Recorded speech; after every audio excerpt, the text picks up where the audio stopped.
What happens when a brilliant black teenager is caught solving complex quantum equations in an empty Harvard classroom?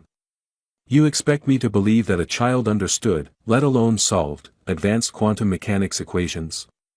Dr. Reynolds scoffed, dismissing Elijah with a wave of his hand. But what this prestigious professor discovered next would change both their lives forever. Why does Elijah refuse to sit down, even when solving the most complex mathematical problems in the world? The answer will break your heart and make you question everything about our educational system. A story of extraordinary talent facing extraordinary barriers, and the transformation that happens when we finally recognize brilliance regardless of its source. Don't miss this powerful journey that will leave you inspired and moved. Dear viewer, if you are watching my story for the first time, I humbly request you write the location from where you are watching right now, subscribe this channel and press the bell icon now not to miss the notifications of my daily published new stories. Thank you, and let's dive into the full story. Dr. Jonathan Reynolds rubbed his tired eyes as he walked back to his classroom. The prestigious halls of Harvard's physics department were nearly empty at this late hour. He'd forgotten his annotated research papers and needed them for tomorrow's lecture on quantum entanglement. As he approached his classroom, he noticed the lights were on. Strange. The janitors usually didn't clean this section until later. Through the doorway, he saw a young black boy, couldn't be more than 15, standing at the whiteboard, writing complex equations with remarkable speed. "Hey! What do you think you're doing?" Dr. Reynolds shouted, his voice echoing through the empty hall. The boy jumped, dropping the marker. He turned, wide-eyed with fear, but didn't move from his spot. "I asked you a question. Are you vandalizing university property?" Dr. Reynolds strode into the room, his eyes darting between the boy and the equations covering his board. His lecture notes for tomorrow, apparently defaced. "No, sir," the boy said quietly, his eyes downcast. "I was just solving the problem." Dr. Reynolds scoffed. He stopped mid-sentence as he actually looked at the board. These weren't random scribbles. The equations were sophisticated quantum formulations, including some approaches he'd never seen before. "Who put you up to this?" "One of my graduate students." Dr. Reynolds demanded, his voice hardening. "This isn't funny." "Nobody, sir. My dad works here. He's cleaning the building next door and told me to wait somewhere quiet." Just then, a man in a janitor's uniform appeared in the doorway, his face tense with worry. "Elijah." "There you are," the man said, then noticed Dr. Reynolds. "I'm sorry, Professor. My son wasn't causing trouble, was he?" "Mr. Williams," Dr. Reynolds acknowledged the janitor he'd seen for years but barely spoken to. "Your son was writing on my boards without permission." Marcus Williams looked at the equations, then at his son with a mixture of resignation and concern. "I'm sorry, Professor Reynolds." Elijah apologized to the professor. "I'm sorry," Elijah said, still not making eye contact. "I just saw the problem on the board and wanted to try solving it." Dr. Reynolds looked incredulous. "You expect me to believe that a child understood, let alone solved, advanced quantum mechanics equations?" "I just follow where the numbers lead," Elijah said softly, finally looking up. "The way they move together, it makes sense to me." "Nonsense." Dr. Reynolds dismissed him with a wave. "Mr. Williams, please keep your son out of university classrooms. This is not a playground."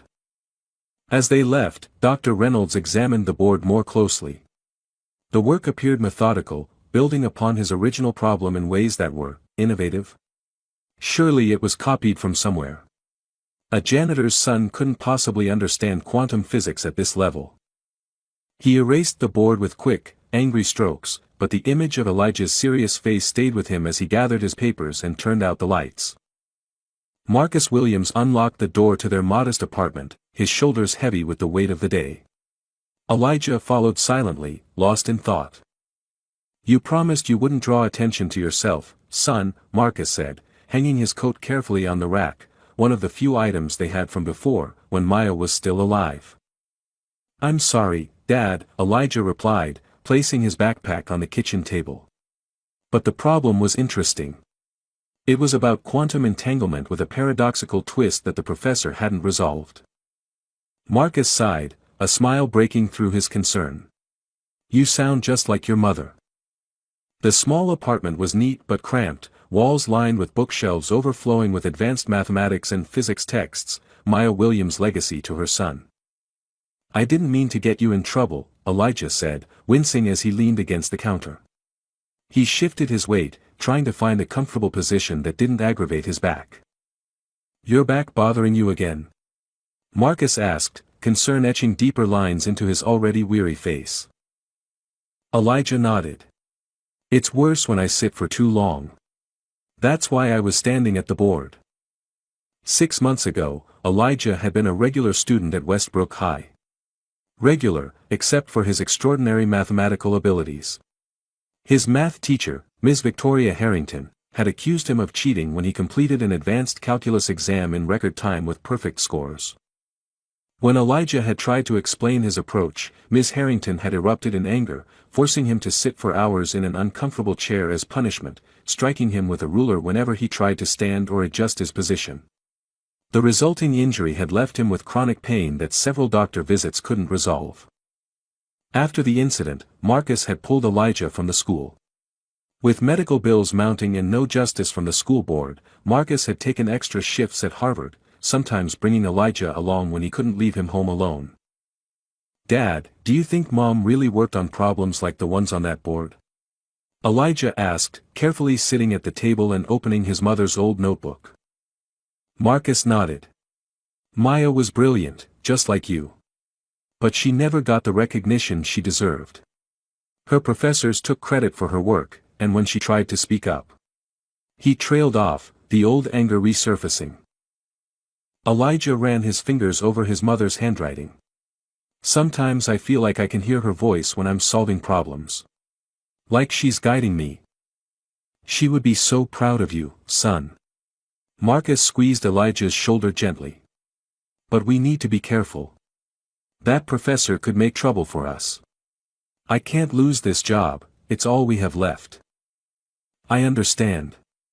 Elijah nodded, but his eyes drifted to the complex equations in his mother's notebook, equations that looked remarkably similar to those he'd been solving on Dr. Reynolds' board.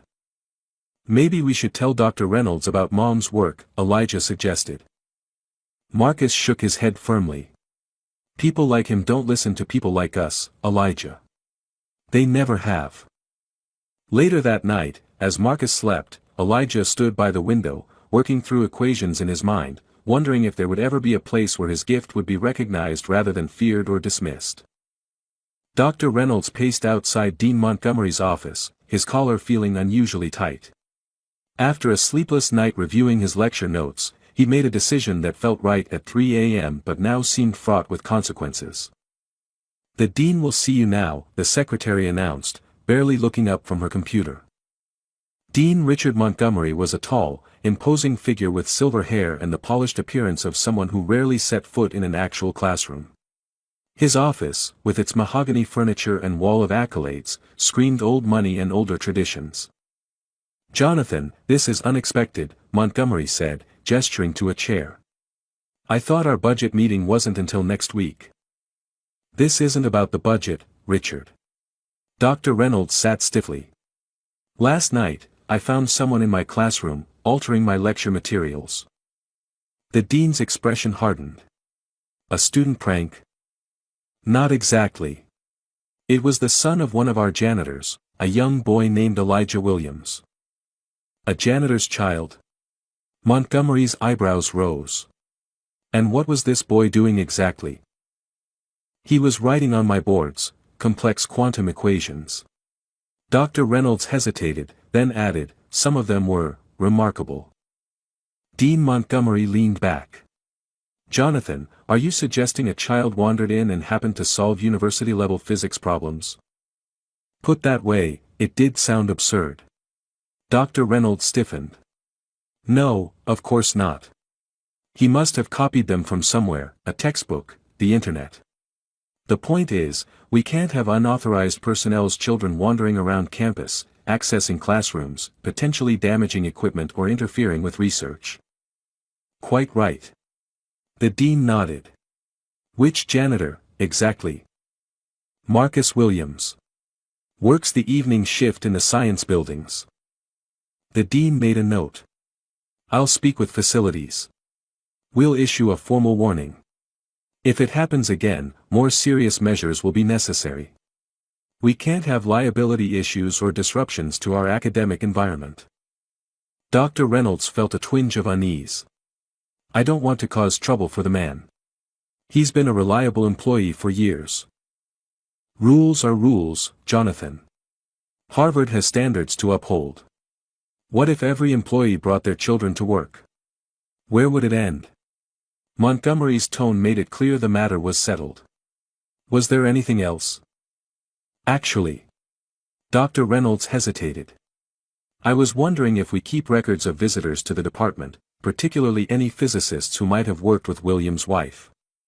I believe she was also a physicist. The dean looked puzzled. A janitor married to a physicist? That seems unlikely.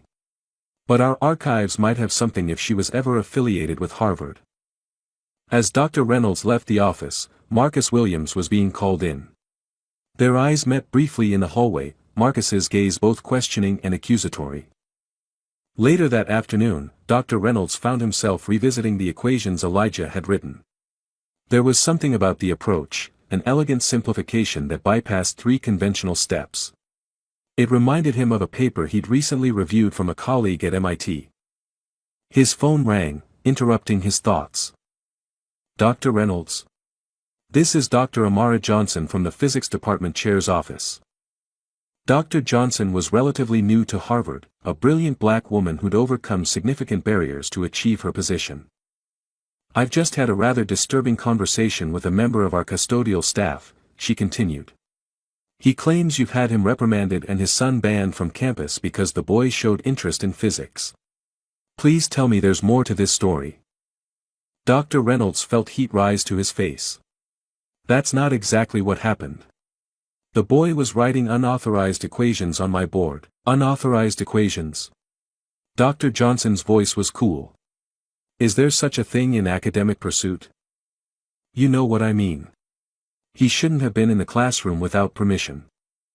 And now, because he showed intellectual curiosity, his father's job is being threatened, and he's been labeled a vandal. When she put it that way, Dr. Reynolds felt a deepening discomfort. I merely reported an incident. The dean's response was his own. I see. Dr. Johnson's tone made it clear she saw all too well. You might be interested to know that Mr. Williams has requested his personnel file, which suggests he's preparing for dismissal or looking for other employment. Is that the message Harvard wants to send about our commitment to nurturing young minds, regardless of their background?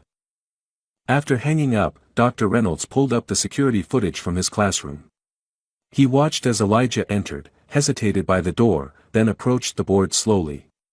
The boy stood there for several minutes, just staring at the problem, before picking up a marker and beginning to write, not randomly, but with the methodical approach of someone working through a complex problem step by step.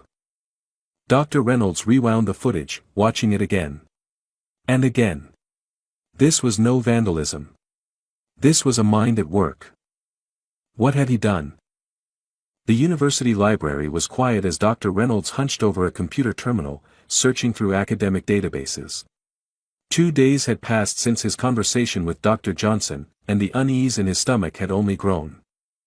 He typed Maya Williams physicist into the search field. Several results appeared, mostly referencing different Mayas or different Williamses. Then, near the bottom, contributor acknowledgement, M. Williams, on a groundbreaking paper about quantum entanglement from 15 years ago. Clicking further, he found a small footnote thanking graduate researcher Maya Williams for computational assistance. The primary authors were prestigious names in the field, including one of Harvard's emeritus professors. Finding something interesting? Dr. Reynolds startled. Dr. Amara Johnson stood behind him, arms crossed. Just following up on something, he muttered. Maya Williams, Dr. Johnson read from the screen. I came across that name when reviewing departmental history. Brilliant woman. Applied for a teaching position here twice.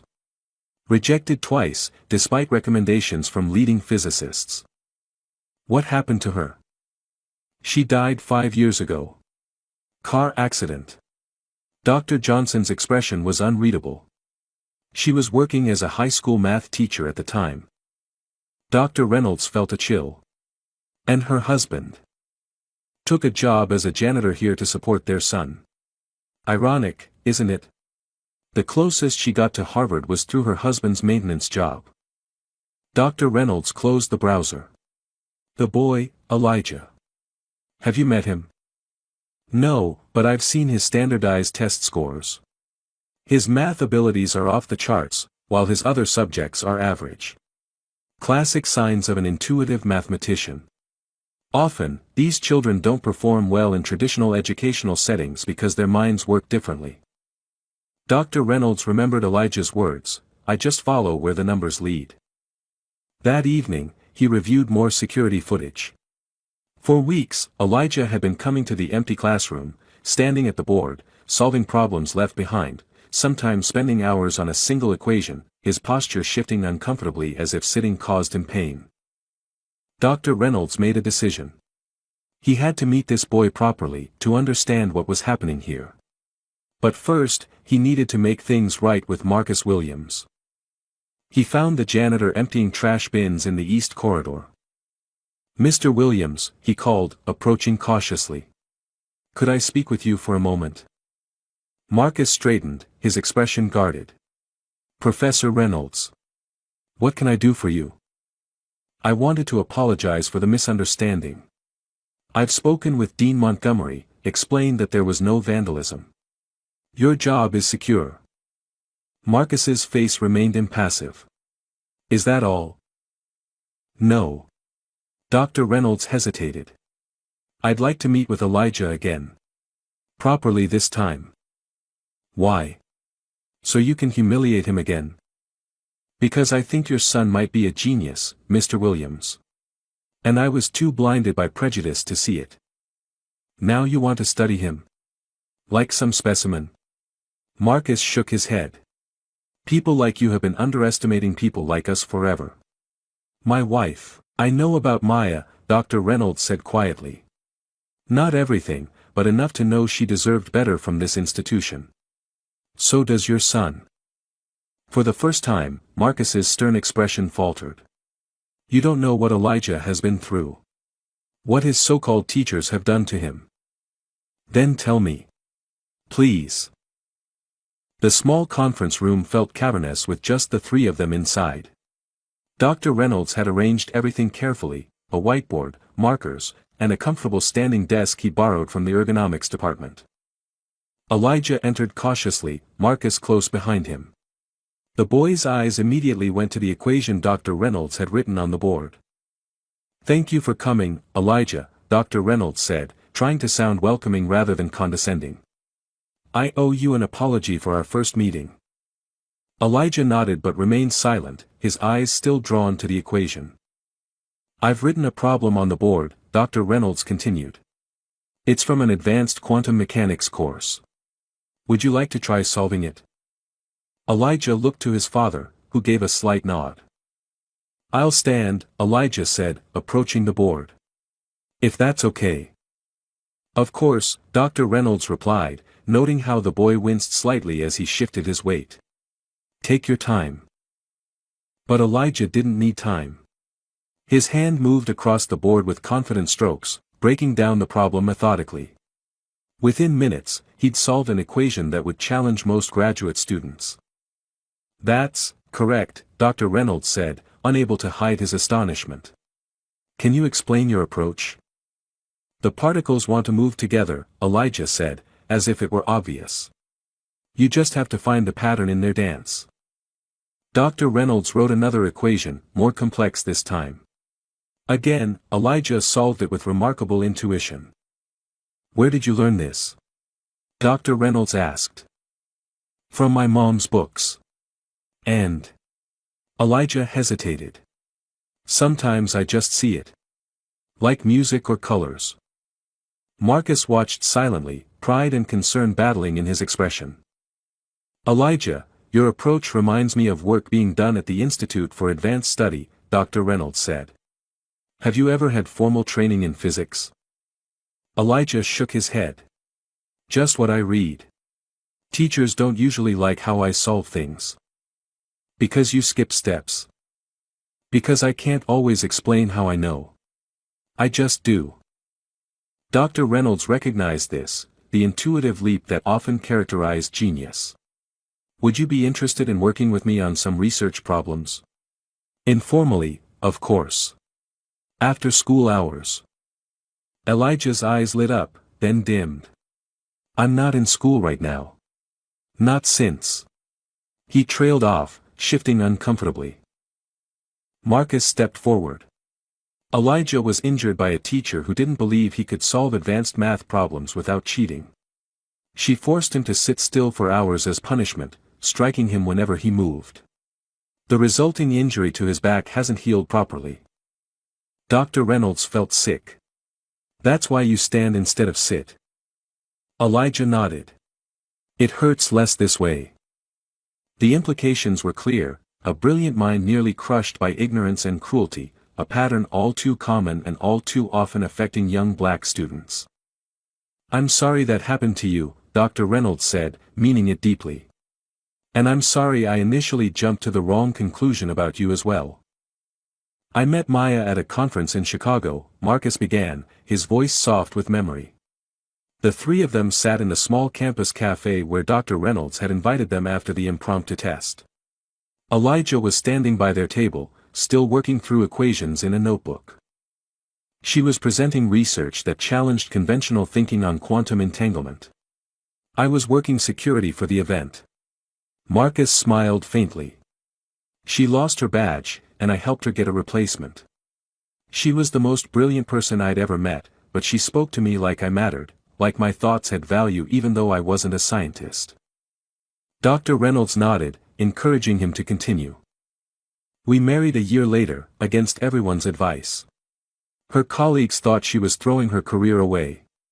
My family thought she was too different, too educated, too ambitious. But we understood each other. Marcus watched his son with undisguised pride.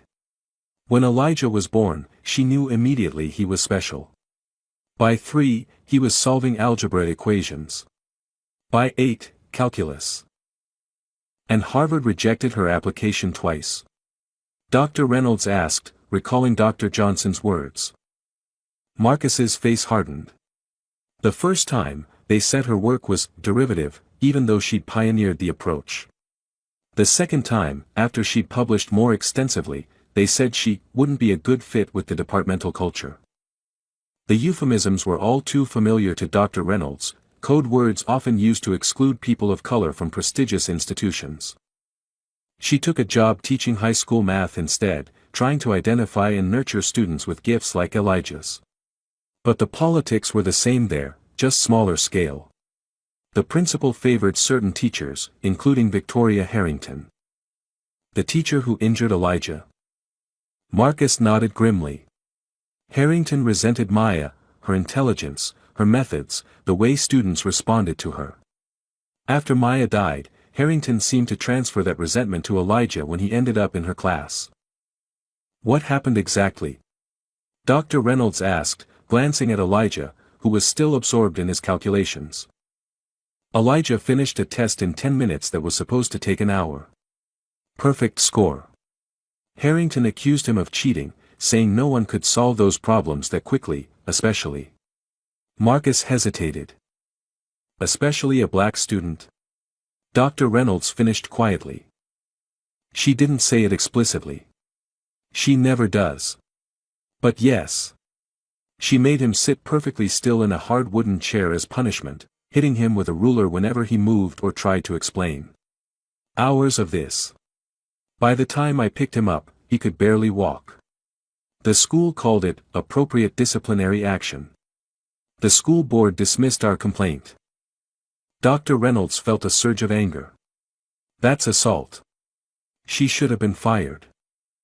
Harrington comes from a connected family. Major donors to the school. To this university, in fact.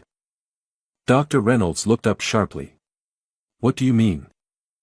After we filed our complaint, she suddenly resigned and took a new position, at the Cambridge Preparatory Academy.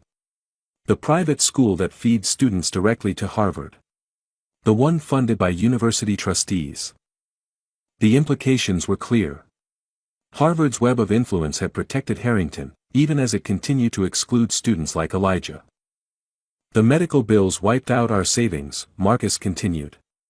Without Maya's income, I took extra shifts here. Sometimes, when I couldn't find anyone to watch Elijah, I'd bring him with me. He found your classroom by accident, saw the equations and couldn't resist. Dr. Reynolds turned to Elijah, who had finally looked up from his notebook. Elijah, the approach you used on my quantum entanglement problem, was that something your mother taught you? Elijah shook his head. Not exactly. But I found her old research notebook after she died. She was working on similar problems. She called it the symphony method, treating quantum particles like musical notes in harmony. Dr. Reynolds felt a chill. The approach sounded remarkably similar to cutting-edge research being done by a team at MIT, research that had recently received major acclaim and funding. Do you still have her notebooks? He asked carefully. Marcus nodded. A whole trunk full. Her life's work.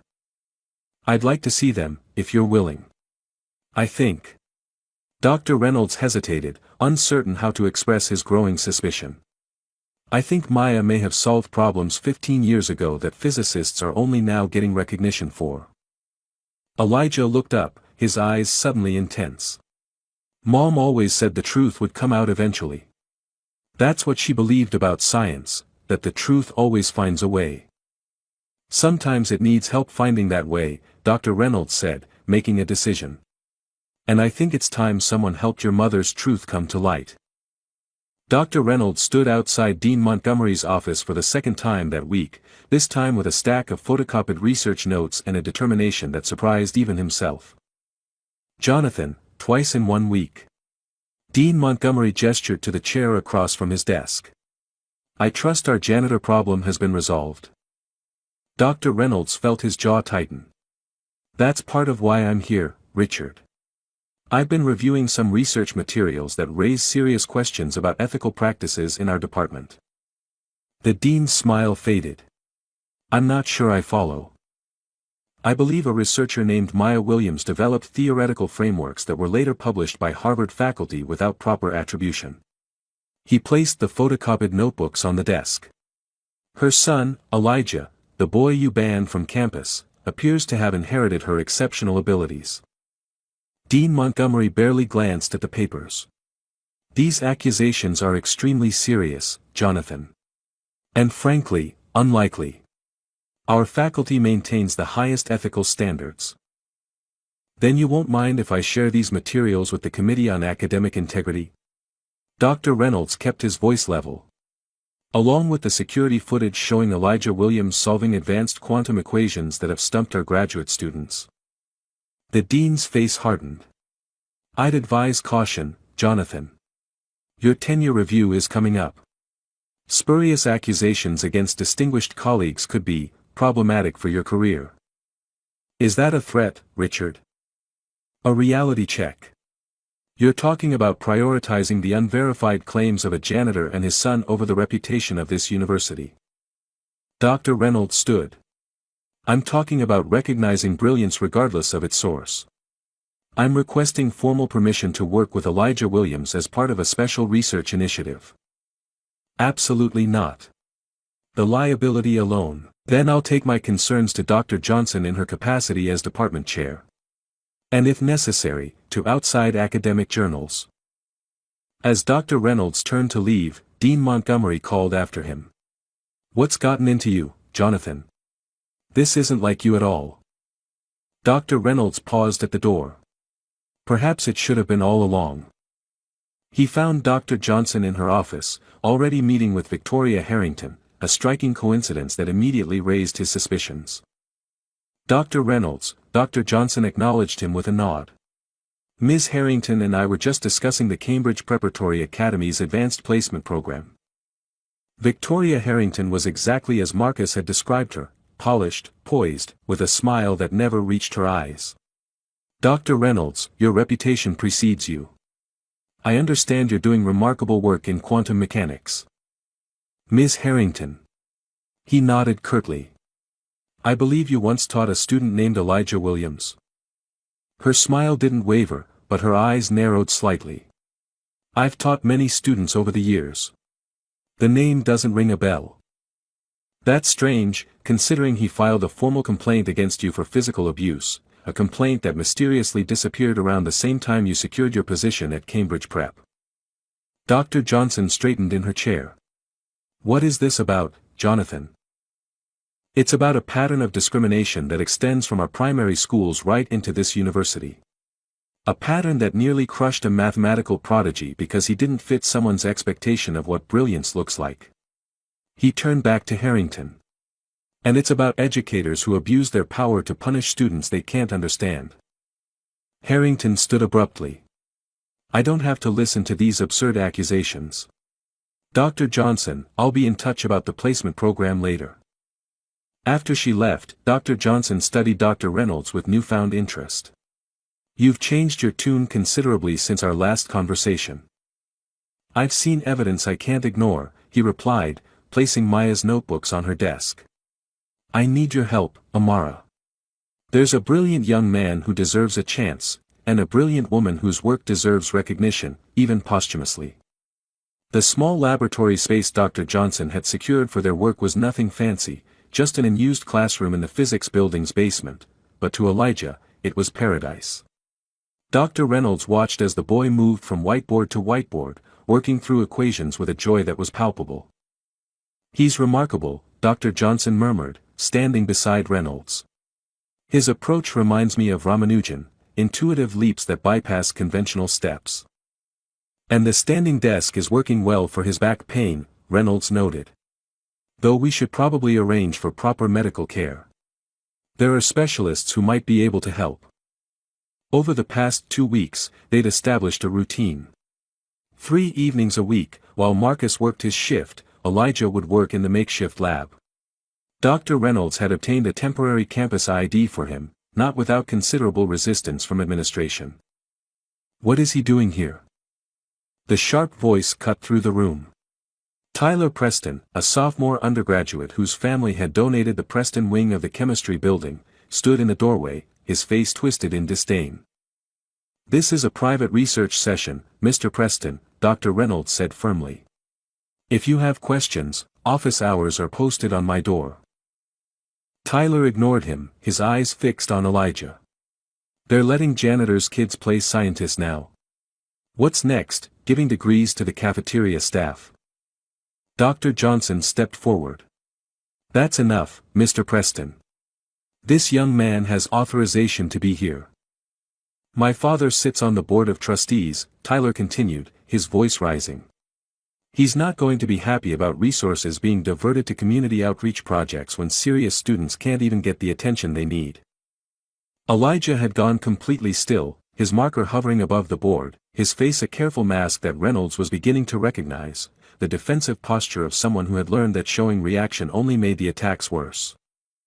Mr. Preston, Dr. Reynolds said, his voice dangerously quiet, you're interrupting groundbreaking theoretical work that, quite frankly, is several levels beyond what you're currently studying.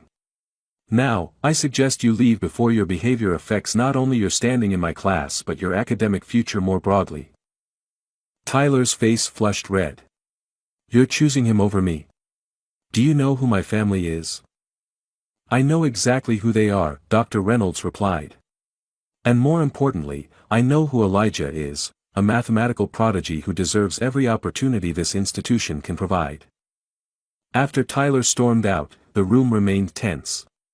Elijah had yet to move from his spot. He'll make trouble, Elijah said quietly. People like that always do. Let him try, Dr. Johnson replied. We'll be ready. The next morning, Dr. Reynolds was summoned to Dean Montgomery's office. This time, he wasn't alone. Stuart Preston, Tyler's father and a prominent trustee, sat beside the dean, his expression thunderous. "Reynolds, what the hell do you think you're doing?" Preston demanded before Reynolds had even taken a seat. "My son tells me you've set up some sort of special program for the maintenance staff's children while ignoring legitimate students." "Mr. Preston, with all due respect, your son interrupted a research session with a young mathematician whose abilities are extraordinary. The fact that his father works in maintenance is irrelevant to his intellectual gifts." "This isn't about gifts," Preston snapped. "It's about standards. About precedent. Let in one janitor's kid, next thing you know, we're running a community college instead of Harvard." The naked prejudice in the statement hung in the air. "Stuart," Dean Montgomery interjected smoothly, "Dr. Reynolds is exploring an unorthodox mentorship program. While I share your concerns about resource allocation, perhaps there's a compromise." "There's no compromise," Preston interrupted. "Either Harvard maintains its standards, or my family reconsiders our endowment of the expansion project." As the argument escalated, Dr. Reynolds found himself thinking about all the times he'd stayed silent in similar situations, when colleagues made jokes about affirmative action admits, when promising students from underrepresented backgrounds were overlooked for research opportunities, when the Prestons of the world dictated who belonged and who didn't. "Not this time. Gentlemen," he said, standing up. "Elijah Williams has demonstrated mathematical abilities that appear once in a generation. If Harvard isn't interested in nurturing that talent because of who his father is or what he looks like, then perhaps MIT will be. I hear they're less concerned with family connections and more focused on actual brilliance." The threat of losing a potentially historic talent to their chief rival had exactly the effect he'd hoped. Dean Montgomery's expression shifted from dismissive to calculating. "Let's not be hasty, Jonathan. Perhaps a formal evaluation of the boy's abilities would be appropriate before any decisions are made." Rain pattered against the windows of the basement lab as Elijah stared at the whiteboard, lost in thought. For 3 days, he'd been working on the same problem, an extension of his mother's work that had implications for quantum computing. Dr. Reynolds watched from his desk, pretending to grade papers while actually observing Elijah's process. The boy had a unique way of approaching problems, sometimes writing furiously, other times standing perfectly still, eyes closed as if listening to music only he could hear. "It's stuck," Elijah said finally, turning to Dr. Reynolds. "The equation wants to move in 2 directions at once." "Maybe it's supposed to," Dr. Reynolds suggested, approaching the board. "Quantum particles exist in multiple states simultaneously until observed. Perhaps your mathematical approach needs to reflect that duality." Elijah's eyes widened. "Like Mom's symphony method, but in counterpoint." He turned back to the board, erasing half his work and starting again with renewed energy. Dr. Reynolds watched in fascination as an entirely new approach took shape, one that combined Maya Williams' original framework with recent advancements in quantum field theory. Just then, Dr. Johnson entered, carrying a folder. "Good news and challenging news," she announced.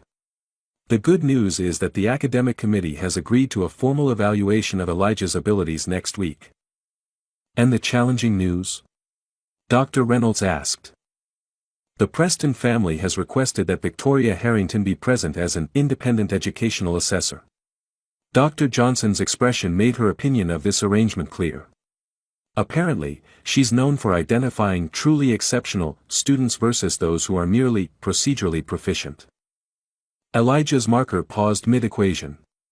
"Ms. Harrington will be there?" Dr. Johnson nodded grimly. "I tried to block it, but the Prestons have considerable influence." "It's a setup," Dr. Reynolds realized. "Harrington will never acknowledge Elijah's abilities, not after what happened. Her professional reputation depends on discrediting him." "I won't go," Elijah said quietly. "Not if she's there." "Elijah," Dr. Reynolds began. "You don't understand," the boy interrupted, his voice strained. "Every time I see her, my back starts hurting worse. My hands shake. I can't think straight." Dr. Johnson approached him gently. "That's a trauma response, Elijah. And it's completely understandable. But not facing her gives her power over you and your future. What if I fail? Elijah whispered. What if I freeze up and can't solve anything? Then she wins. Dr. Reynolds studied the whiteboard where Elijah had been working. Look at what you've done here, Elijah. You've taken your mother's theoretical framework and extended it in ways even she might not have imagined. This isn't just solving homework problems, this is advancing human knowledge. If I could just finish it, Elijah said, frustration evident in his voice. There's something missing, a connection I can't quite see. Then let's find it together, Dr. Reynolds said. And when we do, not even Harrington will be able to deny what you've accomplished. For the next hour, the three of them worked together, with Elijah leading the way and Dr. Reynolds and Dr. Johnson offering suggestions when he hit conceptual roadblocks. The final breakthrough came unexpectedly, as Elijah was explaining his approach to Dr. Johnson. So the particles aren't just entangled, they're harmonically synchronized across dimensional boundaries, which means, Elijah stopped mid-sentence, his eyes widening. That's it. They're not just dancing together, they're dancing through each other. He turned back to the board, writing with renewed purpose, the equations flowing from his marker with startling speed and precision. When he finally stepped back, even Dr. Reynolds, with decades of experience in theoretical physics, needed several minutes to fully grasp what Elijah had accomplished. This is... He began, struggling to find words adequate to the moment. This is beyond breakthrough territory, Elijah. You've unified quantum entanglement theory with multidimensional string theory in a way no one has managed before. Dr. Johnson was already taking photographs of the boards. We need to document this immediately. And protect it. Elijah looked between them, uncertainty replacing his moment of triumph. What does this mean for the evaluation? It means, Dr. Reynolds said with growing confidence, that we're going to change the nature of the test. The conference room was tense as the various parties assembled for what Dr. Reynolds had begun mentally calling the showdown. On one side sat Dean Montgomery, flanked by Stuart Preston and Victoria Harrington. On the other, Dr. Reynolds and Dr. Johnson, with an empty chair for Marcus Williams, who was running late from his shift. At the center of it all stood Elijah, positioned behind a standing desk Dr. Reynolds had insisted upon, nervously arranging his notebooks. Let's begin, shall we? Dean Montgomery said, checking his watch.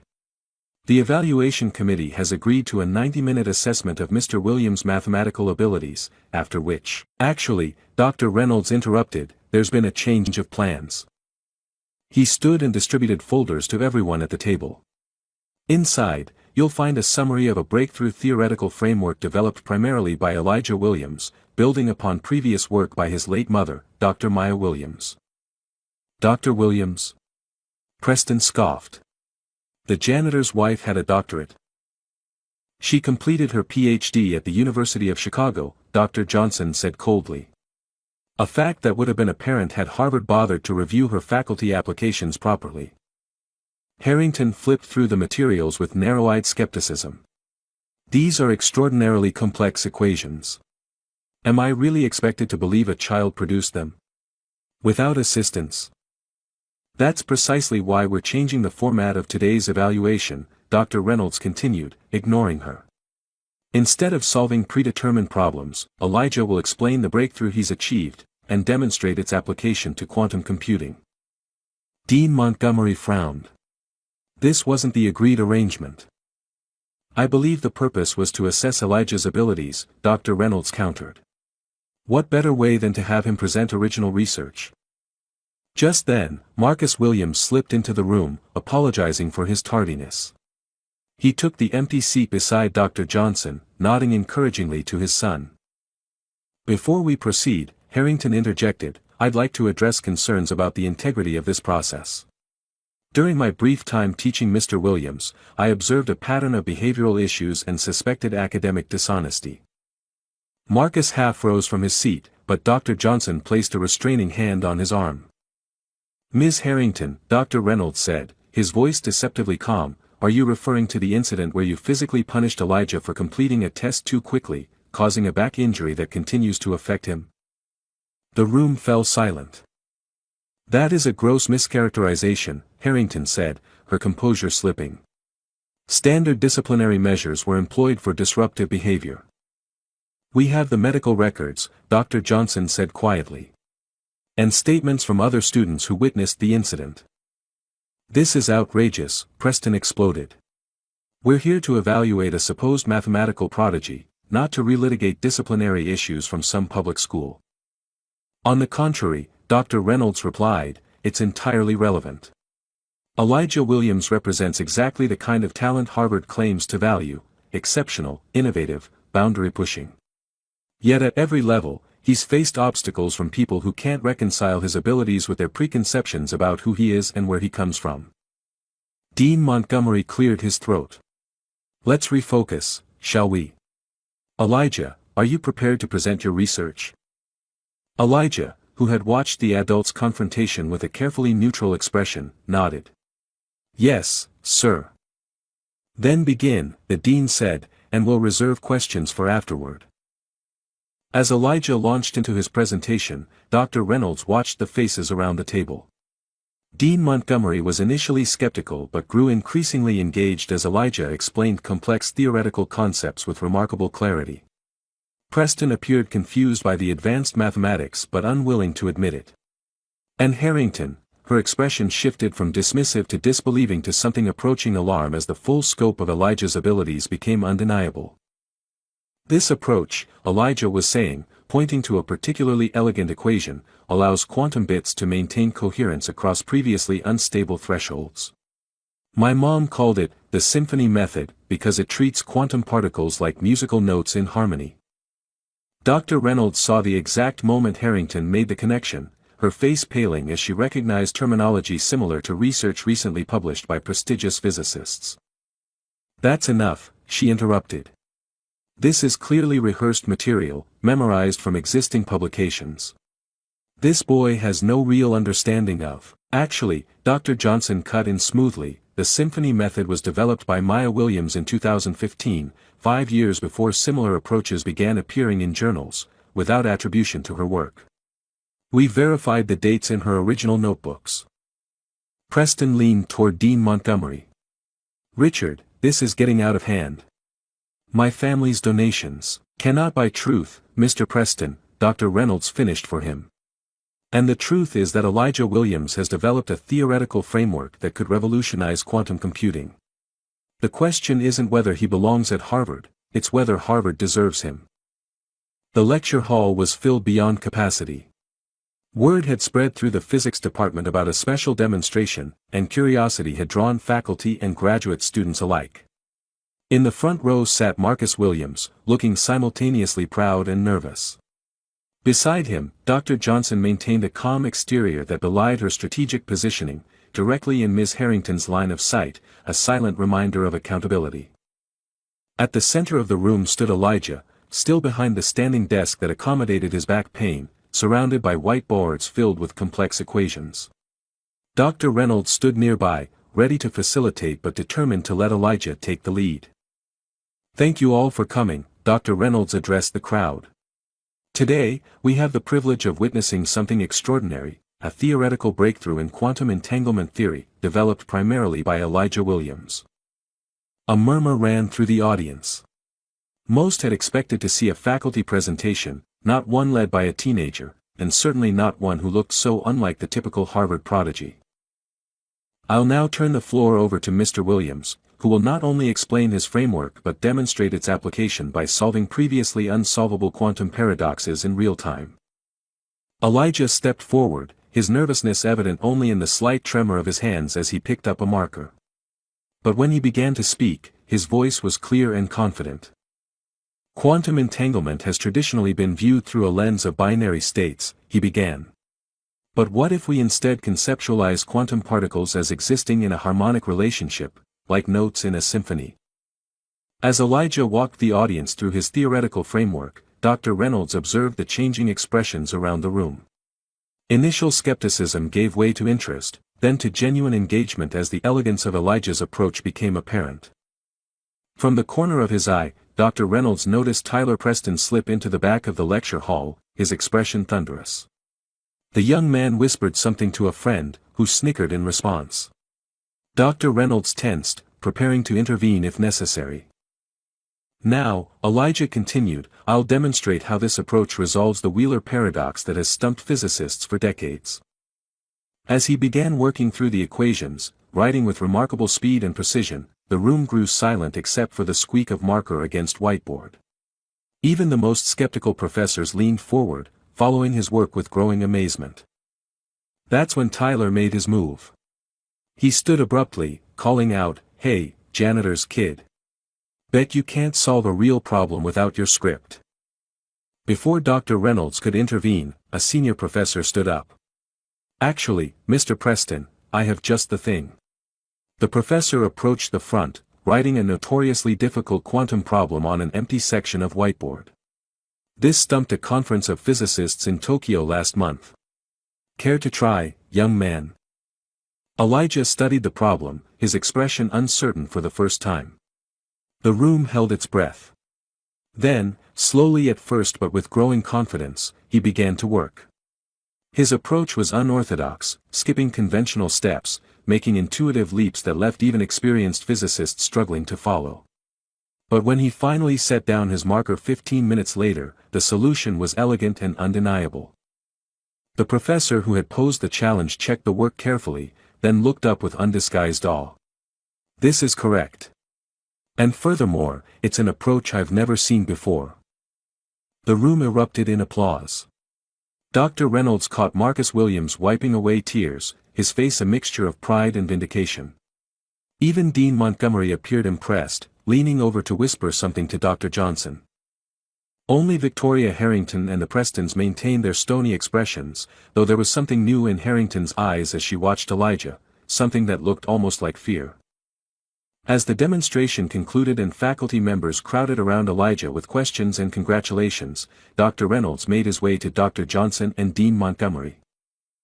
Well, the dean said, this was certainly unexpected.